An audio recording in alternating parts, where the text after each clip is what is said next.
wavuye i Kigali ushaka guhura na Cece, uyu munsi wahuye na Cece, wabyakiye ute guhura na Cece amaso ku maso? Najyaga mubana muri filimi, nkifuza kuba namubona amaso ku maso, niyamubonye ndishima cyane, nabonye ari umukobwa mwiza muremure rwose, ameze nk'abana b'Inyagatare banyweye amata.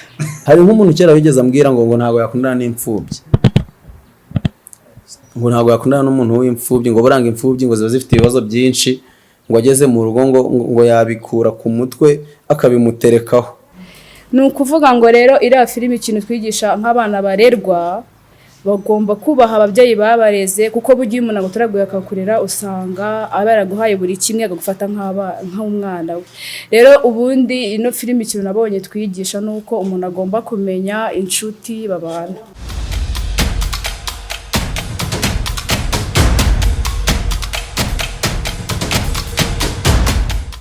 Kongeye kubasuhuza inshuti bakunzi ba Iris Rwanda TV aho muri hirya no hino mu gihugu, amahoro y'Imana nabane namwe. By'umwihariko abakunzi ba filime Ikiriyo cy'urukundo na filime Darkness of Christmas. Darkness of Christmas mu cyumweru gishize mwabonye part ya 3, part ya 4 nayo nababwira ko irimo loading mu kwezi kwa 4 kuri Pasika dushaka kwibagezaho, ariko by'umwihariko nicaranye n'abakunzi ba filime Ikiriyo cy'urukundo. Aba muri kubona hano imbere yanjye hari umupapa hariya ku ruguru gatoya, mpereye iburyo bwanjye hari umukobwa muri kubona mwiza useka neza.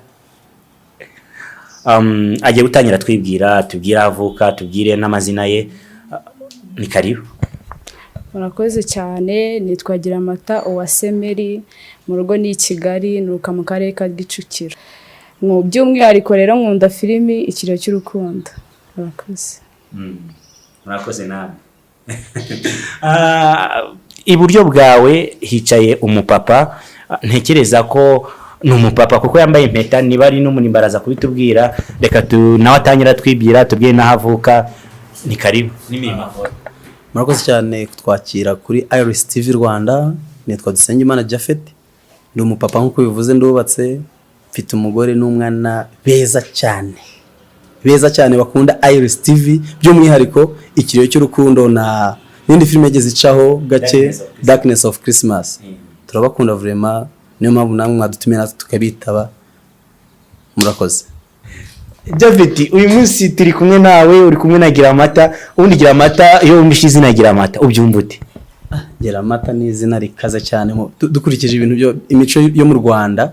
Ubundi kera bavuga ngo Giramata yabaga ari umukobwa uvuka, nge niko mbyumva, yabaga ari umukobwa uvuka ahantu hari inka.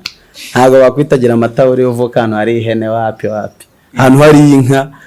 Burana umwana wo mu mata nyine biragaragara, yanyoye amata. Ajya bavuga ngo yanyoye inka, yanyoye amata. Bavuga yanyoye amata. Yanyoye amata. Urakoze kumusohora.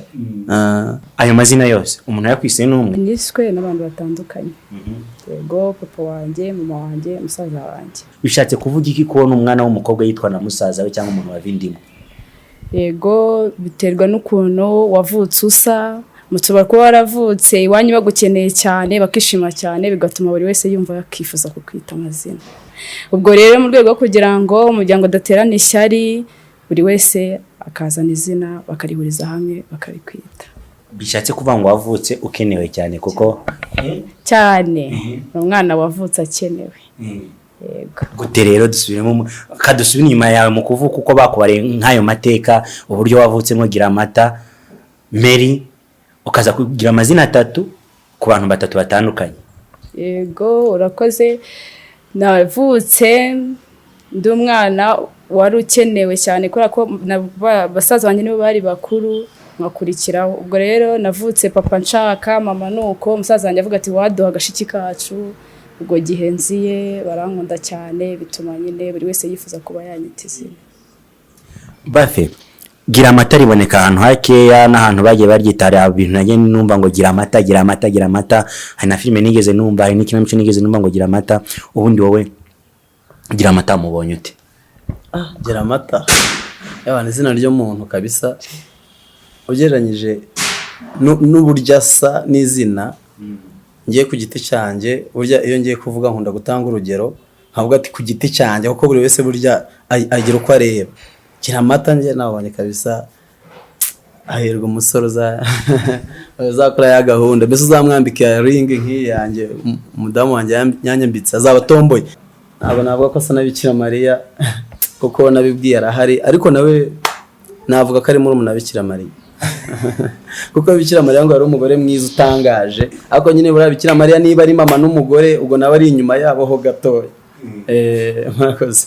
Ni mwiza, ni mwiza ntacyo abaye, wenda n'umutima niba ari matching, I don't know. umupapa uri kukubwira ngo uri mwiza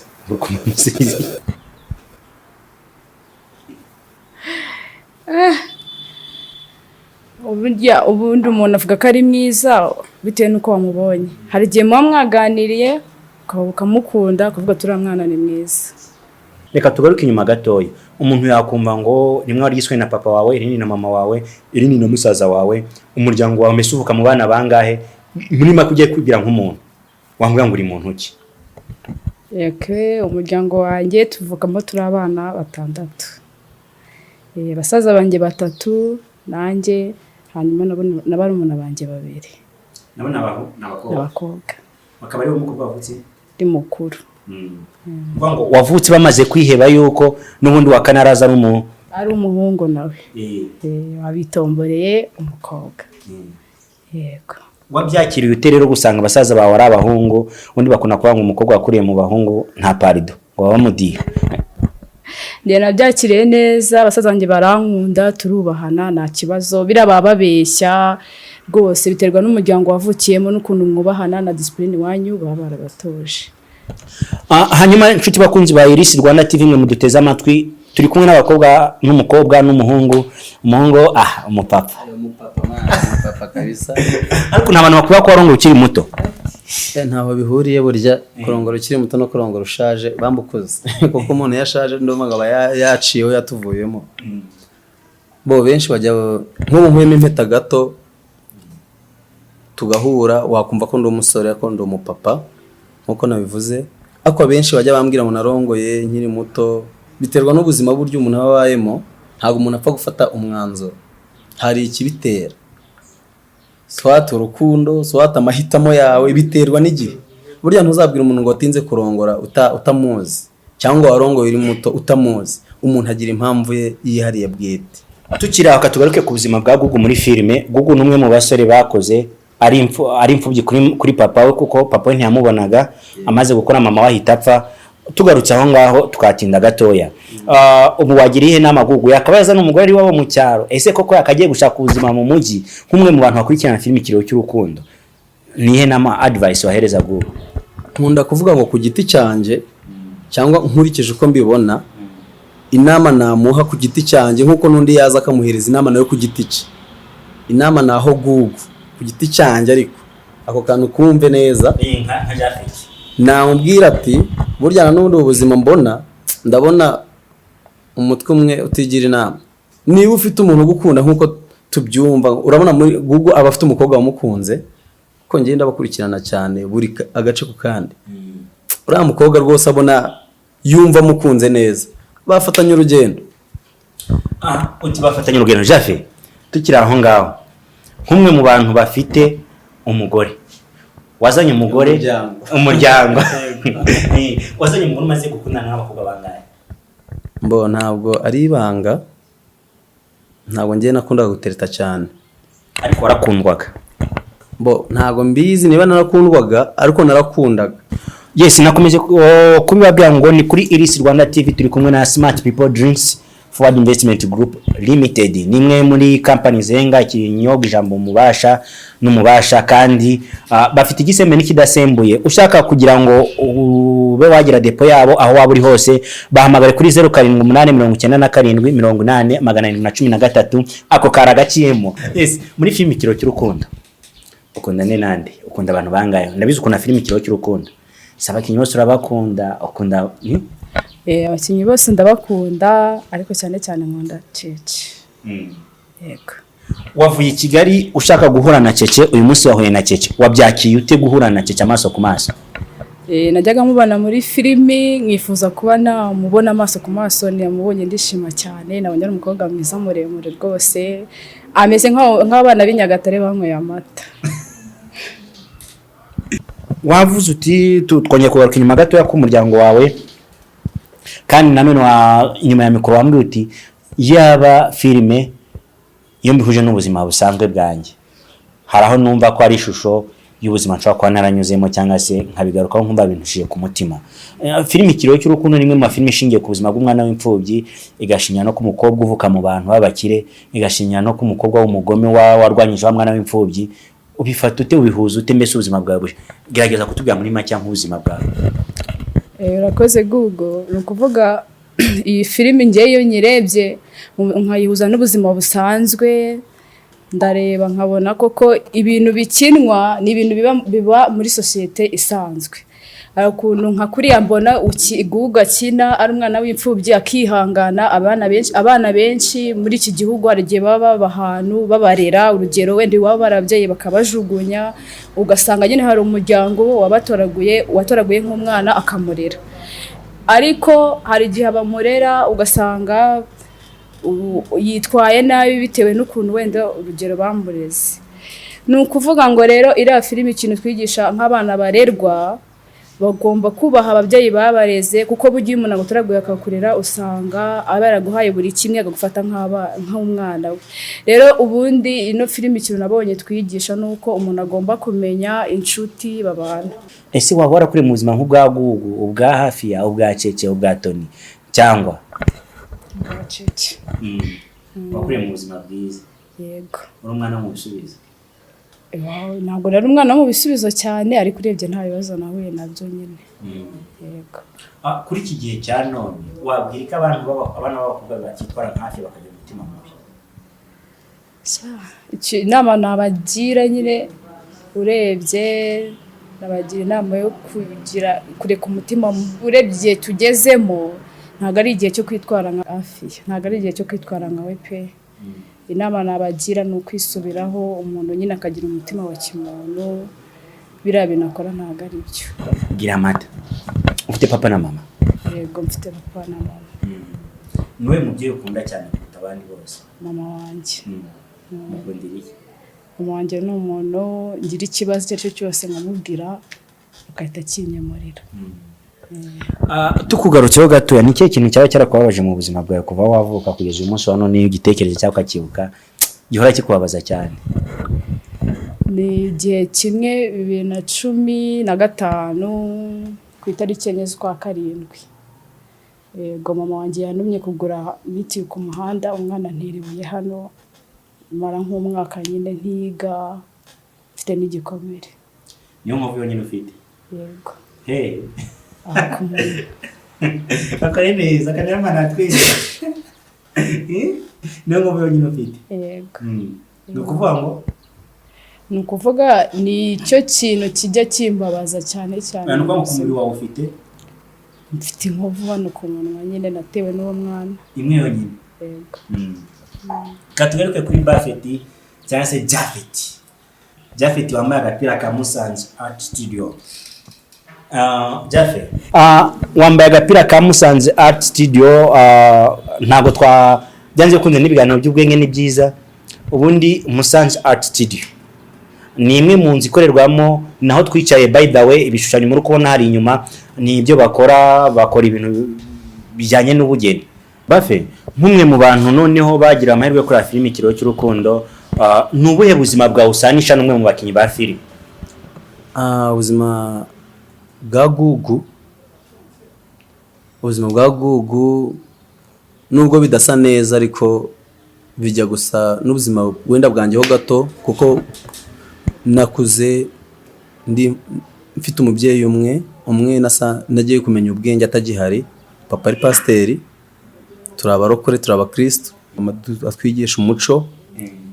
Mubyihanganire, mushimire umubyeyi vraiment utumye tuba abagabo, mama wacu, kugira ngo umugabo wawe apfe cyangwa yitaba Imana ufite abana 10, ushobore kubarera bose, bashake imiryango.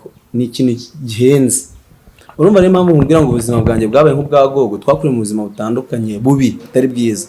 Gugu urabona ko nawe yari umwana w'imfubyi, wakunzwe n'uwitwa Tony aramukurikira na Cece papa n'ibindi ntago filime bapfa kuyibara neza etape ku yindi. Urabona yakuriye mu buzima butari bwiza. Natwe rero nuko twakuze gusa twebwe aho bitandukanye n'ibye, we nta mama we yari afite, ngira ngo niba nibuka neza aba yarapfuye, ako twe twakuze dufite umubyeyi udusigasira, yaradusigasiye. Urabona turi abagabo, turi abagore, bakuru banjye ni abagabo biyubashe, bashiki banjye ni abamama bari mu mago yabo, naho bitandukaniye, ariko natwe ubuzima ntago bwari bworoshe. Isomo ry'ubuzima ushobora gusangiza abantu baguteze amatwi kuri uyu munsi wa none kuri Iris Rwanda, ukavuga uti filime Ikiriyo cy'urukundo kuva natangira kuyireba ntago ari kureba amashusho meza, kumva amajwi gusa, ahubwo nakuyemo n'inyigisho y'ubuzima nshaka kuzasangiza n'abandi bantu, ni nkiriye? Isomo naho abantu bakurikiye Iris Rwanda TV ni urukundo, kuko nubwo habamo nabonye harimo n'inzangano no kwangana, ariko nabonye harimo n'urukundo. Nka Tony, witwa Tony yakurikiye Google mu ishamba neza, aravuga ati ndamukunze ntitaye kuko ameze. Uri umuntu yagiye gukunda umuntu, urugo ruzaramba. Aho ngaho buramita njya kuri kote wenda yaba agiye gushakana cyangwa abubatse, urugo ruzaramba. Ntabwo ukurikira cash cyangwa ukurikira uko umuntu ateye. Iyo ugiye kureba ako kantu uba ufite kote iri fair, kote mbese ufite uruhande rutari gutekereza neza, uba ugomba gutekereza kabiri. Ngewe inama naho abantu bakurikiye TV Iris Rwanda TV nuko iyo ugiye gukunda umuntu urakunda ukunze utitaye uko ameze. Hari nk'umuntu cyera wigeze ambwira ngo ntago yakundana n'imfubyi,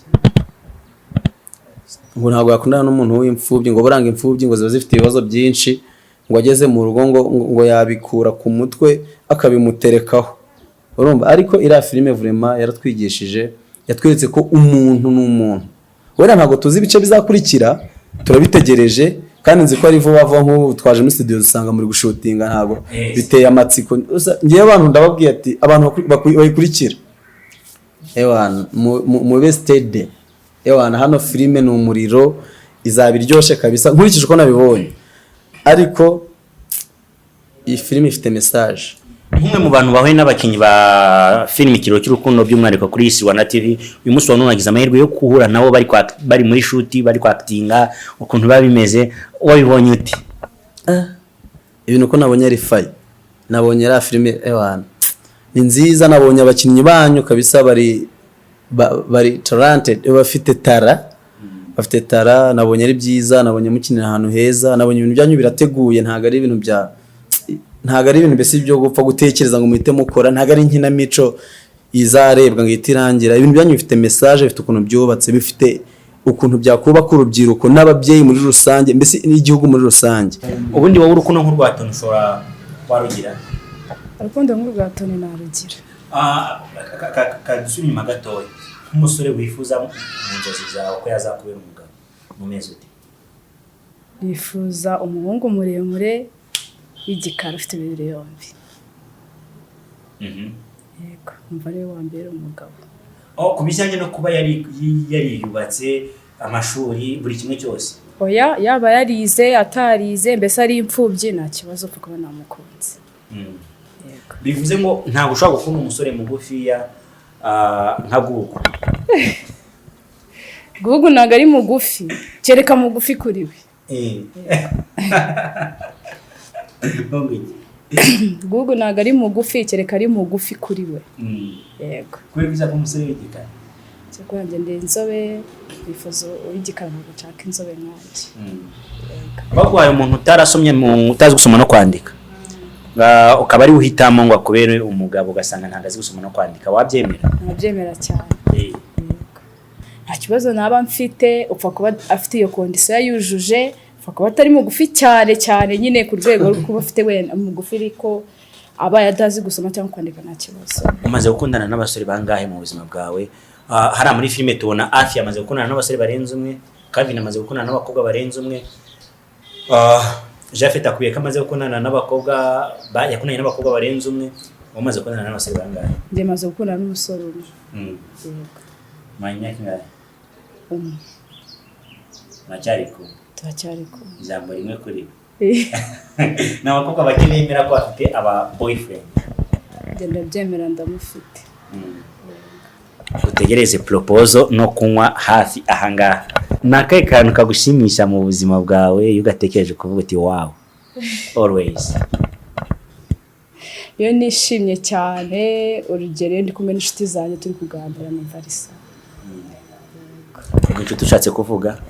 Nshatse kuvuga abana twiganye n'abandi bantu tuganira nkaba open, nkaba namubwira ikibazo cyanjye akambwira ati bigenze kuno birakemuka. Kuri wowe niwe muntu bitse ibanga? Umuntu bitse ibanga ni mama wanjye. Mama wawe. Buffett cyangwa se Jafet Musanze Art Studio ubugeni.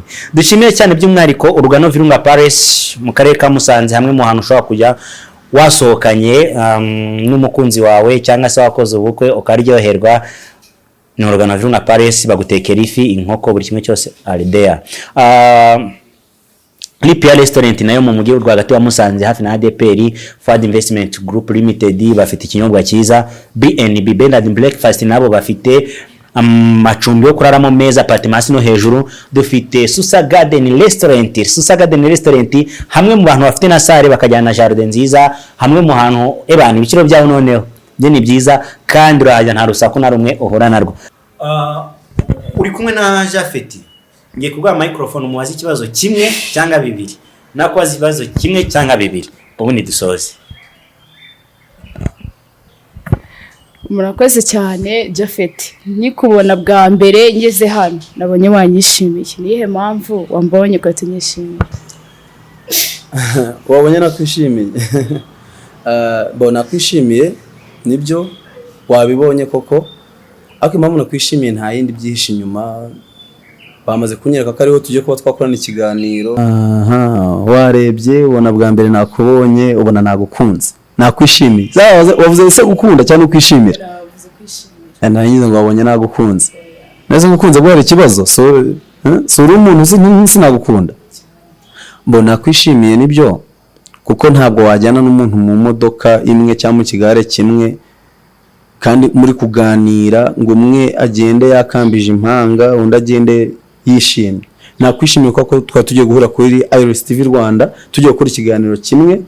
Nubwo ruturutse kure nanjye nturutse kure tugahura muri studio, ariko nagomba kukwishimira nkabyishiramo, kuko iyi ni kamera. Ntabwo wakorana n'umuntu urebye iryo uri kugaragaza ko nakwishimiye ko nabonye uri n'umwana mwiza vraiment.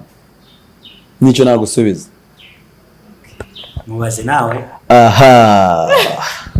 Bakubajije umunyamakuru Iris yakubajije ese ugize amahirwe yo gukundwa cyangwa gushakwa, wumva washakwa n'umusore umeze uti? Urasubiza uti nashakwa n'umusore w'igikara muremure. Tubwize ukuri, ntago ari njye warereyeho.